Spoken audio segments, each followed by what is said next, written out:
BJP के star प्रचारक और यूपी के मुखिया योगी आदित्यनाथ इन दिनों महाराष्ट्र में महायुति के लिए वोट मांग रहे हैं। मोदी के साथ साथ सीएम योगी भी धुआंधार प्रचार में जुटे हुए हैं। 2 दिन पहले कांग्रेस के राष्ट्रीय अध्यक्ष मल्लिकार्जुन खड़गे योगी के भगवा ड्रेस पर भड़के थे। योगी के संत होने पर सवाल उठाया था और सफेद ड्रेस पहनने की सलाह दी थी। खड़गे के बयान 2 दिन बाद अब जब योगी महाराष्ट्र पहुंचे तो खड़गे के सवालों का चुन चुनकर जवाब दिया और कहा कि उनके लिए देश पहले। खड़गे जी, मेरे ऊपर गुस्सा मत करिए, मैं तो आपकी उम्र का सम्मान करता हूं।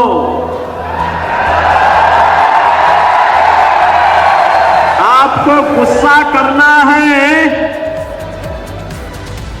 तो निजाम पर करिए, हैदराबाद के निजाम को, जिस हैदराबाद के निजाम के रजाकारों ने आपके गांव को जलाया था। मैं तो एक योगी हूं, मैंने तो एक ही बात सीखी है, हर काम देश के नाम। मेरे लिए तो अपना देश और अपना सनातन धर्म से बढ़कर के कुछ भी नहीं हो सकता।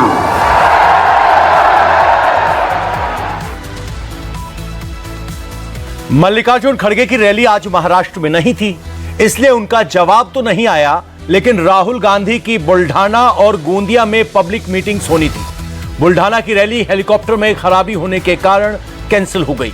गोंदिया में रैली हुई, यहां भी राहुल ने संविधान की किताब निकाली, बीजेपी पर संविधान को खत्म करने का इल्जाम लगाते हुए जमकर हमला बोला। राजनीति में सिर्फ नफरत, हिंसा, गुस्सा, ये चीजें फैलाई जा रही थी। तो इसलिए हमने सोचा कि देखिए, अगर दूसरे साइड ने नफरत का ठेका ले रखा है तो हम मोहब्बत का ठेका ले लेते हैं, और उसमें फायदा भी है, क्योंकि नफरत को आप जानते हो, भाई भाई से लड़ता है, नफरत को नफरत नहीं काट सकती। कोई भी आपसे नफरत करे और आपने उसे मोहब्बत दिखा दी, नफरत कट जाती है, खत्म हो जाती है। यह कांग्रेस पार्टी की सोच है। प्रधानमंत्री नरेंद्र मोदी ने भी महाराष्ट्र के चुनावी दंगल में 3 रैलियां की और सभी से एकजुट होने की अपील की। मोदी ने कहा कि जो कांग्रेस बीजेपी पर बांटने और काटने का इल्जाम लगा रही है, वो कांग्रेस खुद समाज को बांटने की साजिश कर रही है। साथ ही उन्होंने कहा कि कांग्रेस के युवराज विदेश में अपने एजेंडे का खुलासा खुद कर चुके हैं। कांग्रेस अब आदिवासी समाज को जातियों में बांटकर, टुकड़े टुकड़े करके कमजोर करना चाहती है। कांग्रेस चाहती है सारे आदिवासी समाज की छोटी छोटी जातियां अपने आप को एसटी के नाते भूल जाए, सिर्फ जाति के रूप में याद रखें और आपस में लड़ें। ये कांग्रेस का खतरनाक खेल है। विदेश में जाकर कांग्रेस के शहजादे खुद ये ऐलान कर चुके हैं, हमें कांग्रेस के इस षड्यंत्र का शिकार नहीं होना है, हमें एकजुट रहना है। और इसलिए मेरा तो आपसे एक ही आग्रह है, हम एक रहेंगे तो सेफ रहेंगे। अगर आप एक नहीं रहे तो सबसे पहले क्या होगा, कांग्रेस आपका आरक्षण छीन लेगी। कांग्रेस के शाही परिवार के हमेशा से ये मानसिकता रही है, कोई देश पर राज करने के लिए पैदा हुआ है। आजादी के बाद इसलिए ही कांग्रेस ने दलितों, पिछड़ों और आदिवासियों को कभी आगे नहीं बढ़ने दिया और आरक्षण से दलित और पिछड़ों और आदिवासियों को आगे बढ़ाने का मौका मिलता है। इसलिए ही कांग्रेस आरक्षण से चिढ़ती है। मोदी के इन आरोपों पर जवाब दिया राजस्थान के पूर्व मुख्यमंत्री अशोक गहलोत ने। गहलोत ने कहा कि कांग्रेस ने 75 साल तक देश को एकता के सूत्र में बांधे रखा, लेकिन बीजेपी अब उस ताने बाने को तोड़ने में लगी है। उन्होंने कहा कि बीजेपी के नारे वोटरों को डराने के लिए।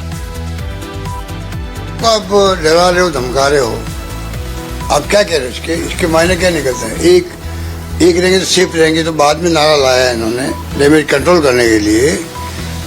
मूल नारा इनका है बटोगे तो कटोगे। कितना खतरनाक नारा बता दीजिए आप। ये डराने के धमकाना नहीं है क्या पब्लिक को? चुनाव के वक्त में जिस प्रकार राजनीति कर रहे हैं, धर्म के नाम पर करना चाहते हैं, उसका संकेत है ये। उसी रूप में आगे बढ़ रहे हैं, बटोगे तो कटोगे, एक है तो सेफ है। क्या चाहते हैं ये लोग?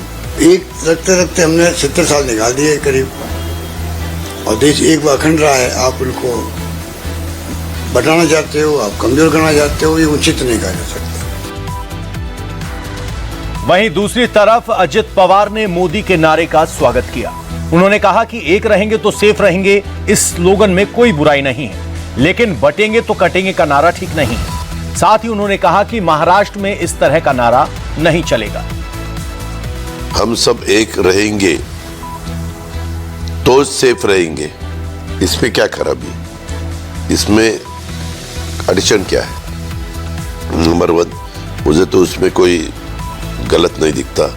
सबका साथ, सबका विकास, सबका विकास। वैसे हम सब एक रहेंगे तो सेफ रहेंगे, वो गलत है। वो मुझे क्या बटेगा कटेगा, यही वर्ड यूज करने का महाराष्ट्र में तो कोई अर्थ है ही नहीं, ऐसा मेरा खुद का कहना है। महाराष्ट्र के लोग अलग, उनकी सोच अलग है। शायद यूपी के, बिहार की, मध्य प्रदेश की, वहां के लोगों की सोच अलग हो सकती है, वो उनका अधिकार है। अजित पवार भले ही बीच की लाइन ले रहे हों, लेकिन यह बात तो तय है कि योगी का नारा हिट हो गया है। साधु संत अब खुलकर योगी के सपोर्ट में खड़े हैं। जगत गुरु रामभद्राचार्य ने कहा कि योगी ने जो कहा है सच कहा है। भगवाधारियों ने हमेशा समाज को सच्चाई बताई है, सही रास्ता दिखाया है। इसलिए खड़गे भगवा पर न बोले तो बेहतर होगा। हमको बचना नहीं है, चाहे पंथ अनेक हों, हम सब हिंदू एक हों। और जब हम एक होकर रहेंगे तो हमारा कोई बाल भी बांका नहीं कर सकेगा। वैसे एक अंगुल होती है तो कोई भी तोड़ देता है, तो 5 हो जाए मुक्का तो तोड़ने वाले के दांत टूट जाते हैं। कहाँ लिखा है राजनीति गुंडों को करनी चाहिए, राजनीति लुच्चों को करनी चाहिए, राजनीति लफंगों को करनी चाहिए? भगवाधारी को ही राजनीति करनी चाहिए। ये भगवा ध्वज, ये भगवा रंग भगवान का रंग है। इसी भगवे झंडे को शिवाजी ने फहराकर पूरे राष्ट्र को एक कर दिया, महाराष्ट्र को एक कर दिया था। भगवाधारी को ही राजनीति करनी चाहिए, सूटेड बूटेड को भारत में राजनीति नहीं करनी चाहिए।